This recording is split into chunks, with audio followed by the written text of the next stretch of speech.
Okay, so now that we're talking about resistance training, the question is going to come up about sets and reps and all of that business. That was covered in a lot of detail on the podcast with Dr. Andy Galpin, and I'm going to get into some of that detail now, but I'm going to wait until I describe the entire set of workouts for the week before I go into even more detail, because there's a way of what's called periodizing, that is changing the sets and reps, etc., across the week and indeed from month to month, that's really optimal.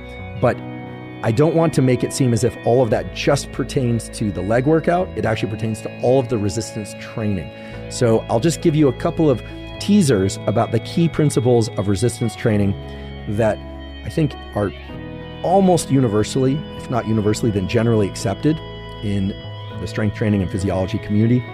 And then later I'll get back to some of the overarching principles that apply to all strength and hypertrophy workouts across the week, including the ones for the torso, the arms, etc.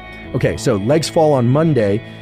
I should say that leg workouts, like all resistance training workouts for me, consist of about, again, I'm not neurotically attached to this, but about 10 minutes of warming up, and then about 50 to 60 minutes of real work. Now, of course, some of that is going to be rest between sets, but by real work, I mean really hard work, not necessarily to failure. We'll talk about failure in a little bit, but hard work where I'm struggling to complete the final repetitions, if not going to failure to continue to move the weight repetitions.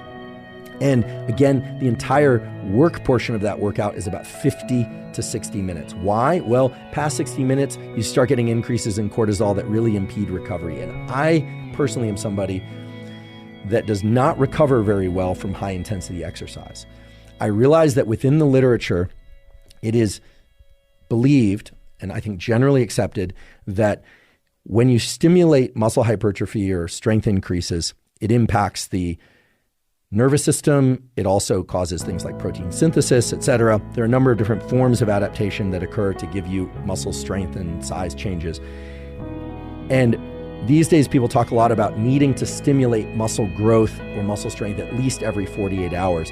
But I can tell you that I recover rather slowly, and I benefit from working the same muscle group about twice per week with longer, or I should say more days of rest in between those workouts. So if I train legs on Monday, believe it or not, I'm only training legs on Monday. I do not have a second leg workout during the week. However, on Friday, I do a high intensity interval training session that serves two purposes. One is it serves the purpose of triggering a certain type of endurance and getting my heart rate very, very high. And in addition to that, because of the way I do that workout, it acts as a sort of supplement or a more moderate intensity workout for quadriceps, hamstrings, and calves, such that I at least never lose strength, and in fact, generally build strength from one leg workout to the next, provided I'm doing things correctly. So what I'm not referring to is the kind of classic, super high intensity training once per week and then not actually training that muscle group again. For me, it's really training each muscle group twice per week, once directly and then once indirectly, either during another weight training workout or during a cardiovascular, I should say, endurance training workout. So again, legs on Monday, the workout is 50 to 60 minutes after a brief warm-up.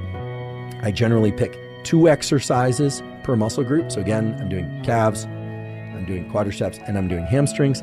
You should pick the exercises that work for you. So that's why I'm actually not going to share which exercises I use. I'll give you a couple suggestions about the ones I do use, but really exercise selection, as Dr. Andy Galpin pointed out, is a very important variable. And the key thing to emphasize for that variable is that you need to be able to perform the movement safely. So I know there's a huge debate out there and people love to argue about whether or not one can squat or deadlift for long periods of time or should not. Some people say you absolutely should. I personally do not squat and do not deadlift. I've actually never done much squatting or deadlifting. And I know some people out there are probably rolling their eyes or switching the channel at this point.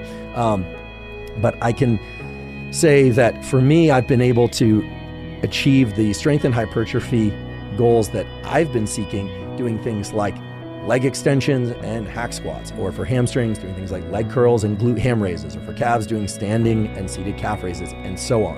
I think a key principle that everyone should pay attention to is one that was taught to me by excellent strength coach years ago, and I still use this, and at least it works for me. For each muscle group, try and find an exercise in which you get that muscle into a weighted stretch position. So this would be, for instance, the standing calf raise. Down at the bottom, it's weighted, and you're in a deep stretch, provided you're doing the movement correctly. As well as another exercise where you're getting contraction in the shortened position of the muscle. So for the hamstrings, that would be the leg curl. For the calves, it would be a seated calf raise. Or for the quadriceps, the leg extension is, if the machine is designed right and you're doing it correctly, the peak contraction is largely going to occur at the leg's extended position.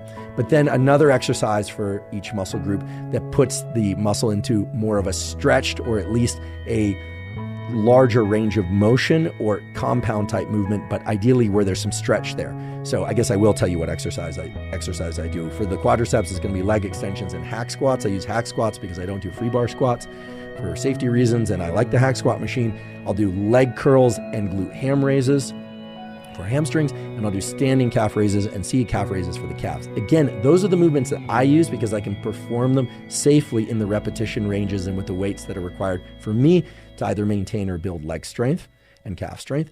But you might decide that for you, deadlifts are absolutely essential and terrific, or squats, free bar squats are absolutely terrific, or front squats. I'm not here to tell you which exercises to do or not do. I am telling you that it's probably wise to at least consider doing at least 2 exercises per muscle group, probably 3 maximum, if you ask me, if you're doing your entire legs and calves in one day. But to think about doing one exercise where the muscle is brought into that shortened peak contraction position, like leg curls or leg extensions or seated calf raise, and then another exercise for each muscle group where there's more of an elongation and maybe even a stretch on the muscle group.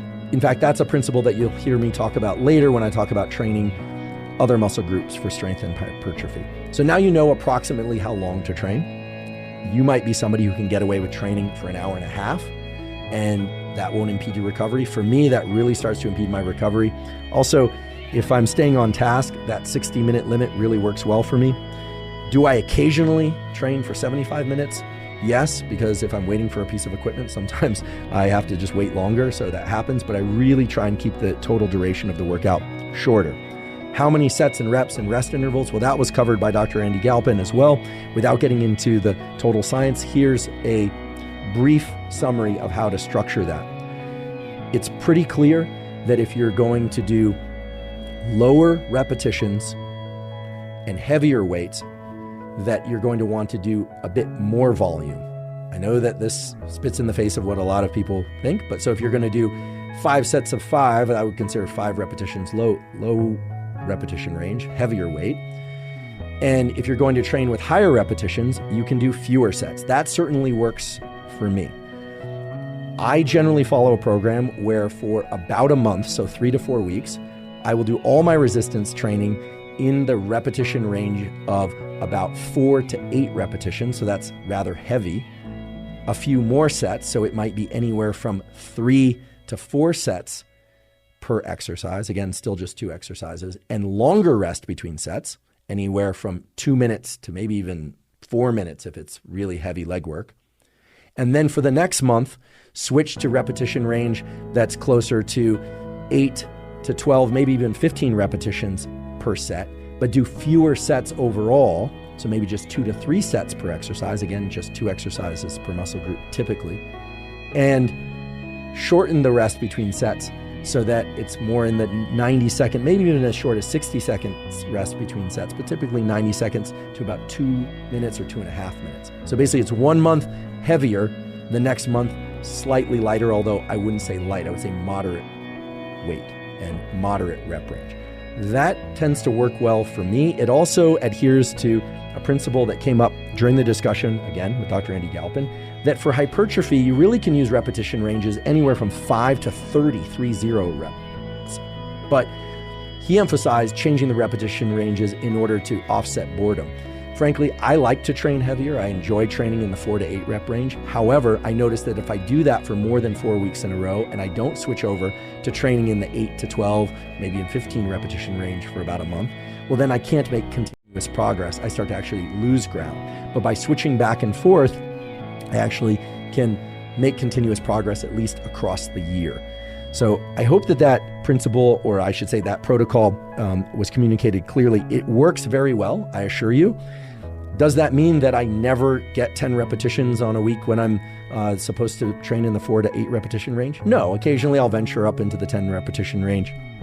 But I really try and cluster the low repetition work for about a month, again, across all workouts and all exercises, and the slightly higher, I would even say moderate repetition work across to the next month.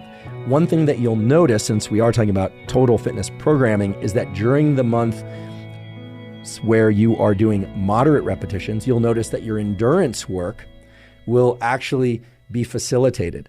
And I do not think that's a coincidence. In fact, it's not a coincidence. It's because when you are training very heavy or in the heavier range, lower repetitions, et cetera, you're tapping into different processes in those muscles. So when you head out for that long Sunday hike, or as you'll soon hear, whereas on Friday you're going to do high intensity interval training, what you'll notice is during certain months of weight training, when you're training more heavy, those workouts will feel different than they will during the months when you're doing moderate repetition work.